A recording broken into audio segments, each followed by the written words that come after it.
ஒரு பெண்ணின் ஆழ் மனசின் எண்ணம் எது அப்படின்னு கேக்குறான். ஒரு பெண்ணின் அடி மனசுல இருக்கிற ஆழமான எண்ணம் எது?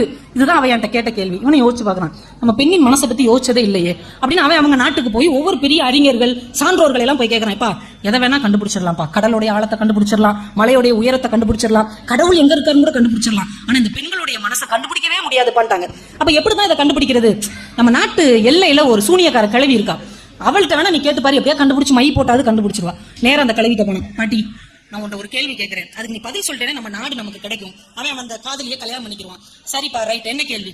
உடனே இந்த மாதிரி கேள்வியை கேட்டோடனே அந்த கழுவி சொல்றா, இந்த பதில் சொன்னா உனக்கு நாடு கிடைக்கும், அவனுக்கு காதலி கிடைப்பா, எனக்கு என்ன கிடைக்கும் அப்படின்னா. உடனே இவன் சொன்னா, நீ என்ன கேட்டாலும் நான் தர்றேன், ஆன்சர் மட்டும் சொல்லிட்டேன், என்ன கேட்டாலும் தர்றேன். உடனே அந்த கேள்வி பதில் சொன்னான், ஒரு பொண்ணுடைய அடிமனதின் ஆழமான எண்ணம் என்ன தெரியுமா? அவ சம்பந்தப்பட்ட முடிவுகளை அவளே எடுப்பதுதான் அவளுடைய அடிமனசின் எண்ணம். அவ சம்பந்தப்பட்ட முடிவு அவட்ட விட்டுறணும், அதுதான். அப்படி ஓடி போய்